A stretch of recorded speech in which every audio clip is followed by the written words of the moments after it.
Isaías capítulo 8. O Senhor me mandou uma nova mensagem.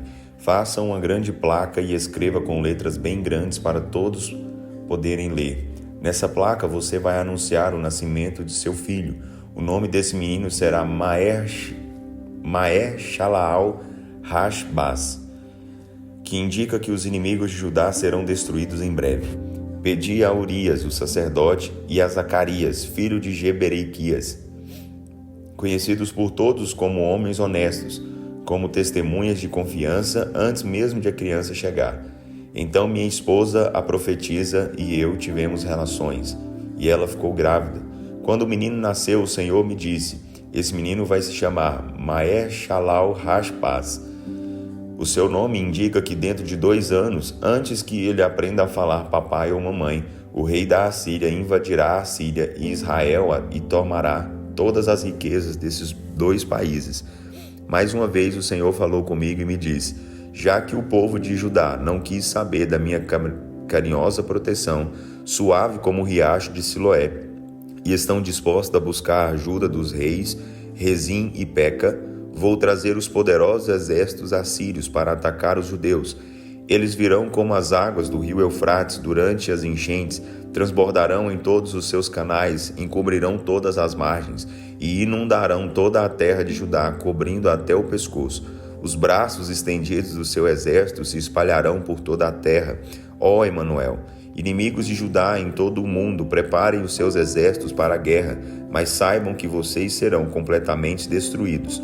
Mesmo que vocês se preparem para o combate, serão destruídos. Mesmo que vocês façam planos de batalha e treinem as manobras de ataque, saibam que nada disso dará resultado, pois Deus está do nosso lado.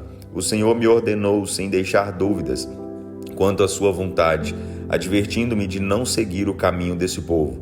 Ele nos disse: não pensem que tudo o que o povo chama de conspiração é conspiração mesmo.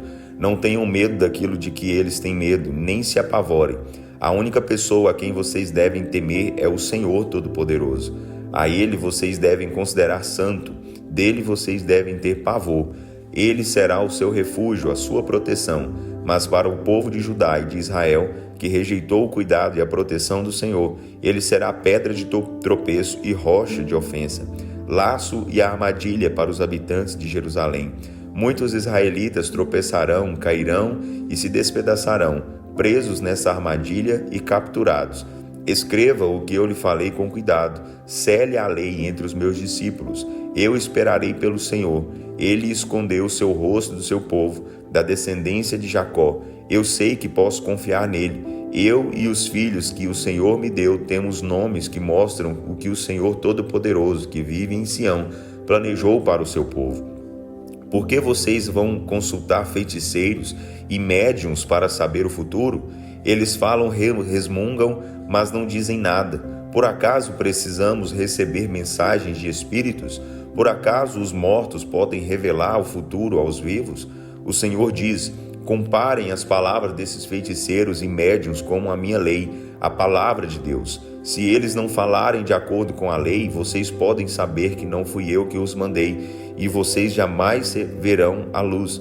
O meu povo vai acabar andando de um lugar para o outro, sem rumo, desanimado e com fome. E quando a fome apertar, eles vão amaldiçoar o seu rei e o seu Deus, olhando para cima. Depois eles olharão para todos os lados da terra, procurando uma esperança, mas só verão angústia, trevas e desespero. E depois serão jogados na mais terrível escuridão. Isaías capítulo 9. Mas essa época de escuridão e desespero não vai durar para sempre. No passado castigou a terra de Zebulon e Naftali. No futuro, porém, essa mesma terra, a Galileia dos pagãos, por onde passam os povos na estrada do mar, que fica a leste do rio Jordão, será de glória. O povo que está andando na escuridão verá uma grande luz. Essa luz vai brilhar e iluminar todos os que vivem na região da sombra da morte. Deus fez crescer a grande nação e aumentou a sua alegria. Eles se alegram diante do Senhor como os lavradores quando chega a colheita, como os soldados que venceram numa batalha e repartem as riquezas tomadas na guerra. Isso porque Deus quebrou as correntes que prendiam o seu povo, a canga que estava sobre os seus ombros e o bastão com que eram castigados.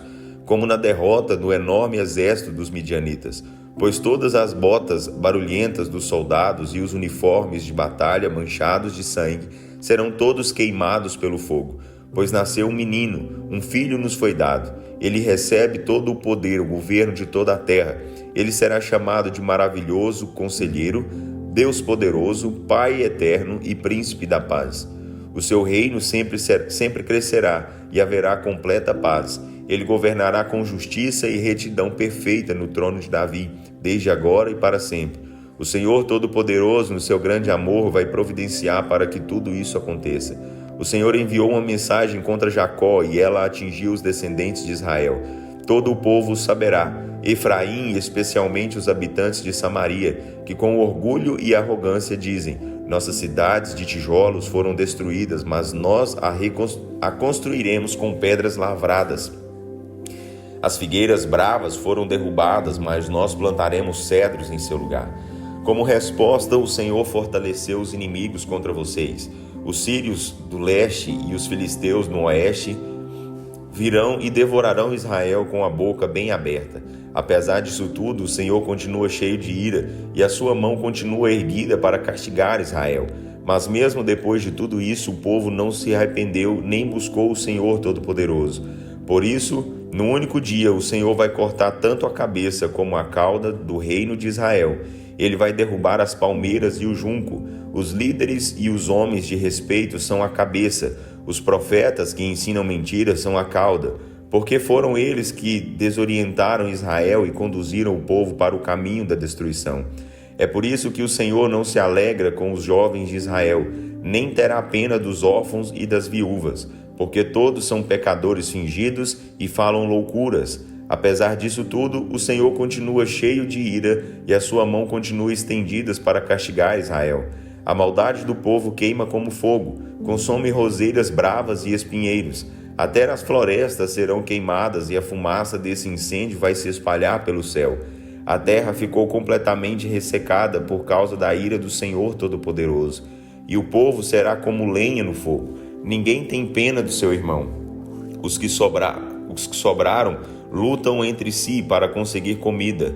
Um rouba do outro, mas ninguém consegue matar a fome. Eles vão acabar comendo seus próprios filhos. Manassés e Efraim vão brigar um contra o outro, e juntos vão lutar contra Judá. Mesmo depois de tudo isso, a ira de Deus não terminará. Apesar disso tudo, o Senhor continua cheio de ira, e a sua mão continua estendida para castigar Israel. Isaías capítulo 10. Ai dos juízes desonestos, ai das autoridades que fazem leis injustas, que escrevem decretos opressores, vocês que não tratam com justiça os pobres, roubam os que já perderam quase tudo, exploram as viúvas e roubam dos órfãos. Vocês não terão meios de escapar quando eu trouxer de longe um castigo terrível. A quem vocês vão pedir ajuda? Onde vão esconder seus tesouros roubados? Eu não darei qualquer ajuda a vocês. Alguns acabarão como prisioneiros, outros serão mortos. Apesar disso tudo, o Senhor continua cheio de ira e a sua mão continua estendida para castigar Israel. Ai da Assíria, a vara que eu vou usar para castigar esse povo, em cujas mãos está o bastão da minha ira. E eu os envio contra uma nação pecadora que me provocou até me enfurecer. Os assírios vão saquear e arrancar os bens, escravizar o povo de Israel e pisá-los como lama nas ruas. Mas o rei da Assíria nem vai pensar que fui eu que fiz tudo isso. Ele vai pensar que esse ataque a Israel é parte do plano dele para conquistar o mundo. Ele pensa consigo mesmo: logo cada um dos meus príncipes vai ser rei de uma nação conquistada. Nós destruiremos Calno como destruiremos Carquemis. Ele dirá: e Ramate vai ser conquistada com Arpade. Nós acabaremos com Samaria do mesmo modo que fizemos com Damasco. Nós derrotaremos muitos outros reinos cujas imagens eram mais numerosas que as do que as de Jerusalém e Samaria. E quando acabarmos de destruir Samaria e seus ídolos, chegará a vez de Jerusalém e seus ídolos.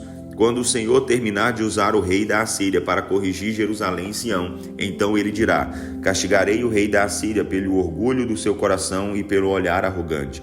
Pois ele diz: com a força da minha mão eu o fiz, e com a minha inteligência ganhamos todas essas guerras. Somos grandes, temos os melhores soldados. Nossos exércitos derrubaram muralhas, mataram muita gente e conquistaram grandes riquezas. Foi tão fácil apanhar as riquezas das nações quanto estender o braço e recolher os ovos em um ninho abandonado. Ninguém podia bater as asas, ninguém que desse um pio. Será que o machado pode se considerar mais forte que o lenhador? Ou a serra vale mais do que o carpinteiro? Seria como se um pedaço de madeira pudesse levantar uma pessoa, ou um bastão levantasse quem não é madeira. Por isso, o soberano, o Senhor Todo-Poderoso, enviará contra os fortes guerreiros assírios uma praga que vai destruir boa parte do exército. No lugar da sua glória se acenderá um fogo, como chama abrasadora.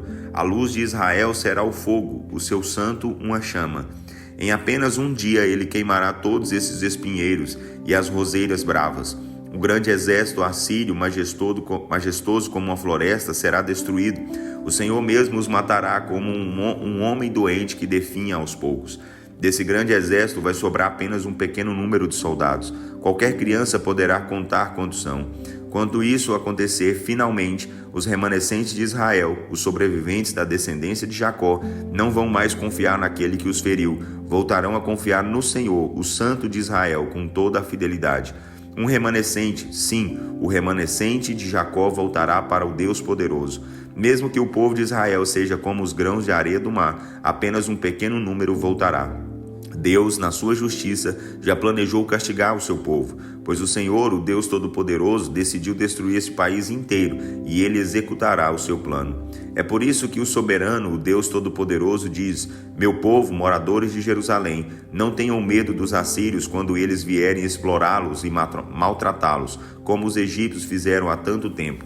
Isso não vai durar muito. Em breve o meu furor contra vocês vai passar, e então a minha ira se voltará contra os assírios.